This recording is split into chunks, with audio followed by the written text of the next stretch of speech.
یا ایھا الناس انتم الفقراء الی اللہ، لوگو تم سب فقیر ہو، سب محتاج ہو، سب بے آسرا ہو۔ بلکہ ایک حدیث میں آتا ہے کلکم جائع الا من اطعمتم، تم سب بھوکے ہو، وہ کھاتا ہے جس کو میں کھلاتا ہوں۔ تم سب ننگے ہو، وہ پہنتا ہے جس کو میں پہناتا ہوں۔ اللہ کے پہنانے کے علاوہ کوئی پہنا نہیں سکتا۔ ہم بولتے ہیں تو یہ اللہ کے بلانے سے بول رہے ہیں، اللہ کی اجازت سے بول رہے ہیں۔ ہماری یہ آنکھ نہیں دیکھتی، سمجھ لے بات۔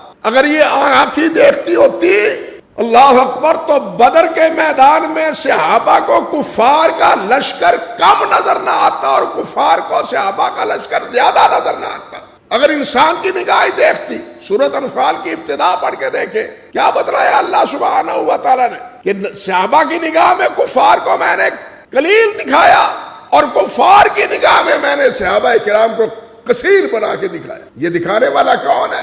غار کے اوپر بیٹھے ہوئے ہیں، کھڑے ہیں، لیکن دیکھ نہیں رہے۔ اندر سے ابو بکر کہہ رہے ہیں ان کے پاؤں نظر آ رہے ہیں، لیکن ان کو یہ نظر نہیں آ رہے۔ دکھانے والے نے دکھایا ہوتا تو وہ دیکھتے، اس لیے ہم نہیں دیکھتے، اللہ دکھاتا ہے۔ جب تک چاہے گا دیکھیں گے، جب تک چاہے گا سنیں گے، جب تک چاہے گا بولیں گے، جب تک چاہے گا ہم چلے پھریں گے۔ آخر لا حول ولا قوت الا باللہ کے معنی ہی کیا ہے؟ لا حول ولا قوت الا باللہ کے معنی اور مفہوم ہی کیا ہے؟ جو کچھ ہے وہ سب من جانب اللہ ہے، اللہ کر رہا ہے۔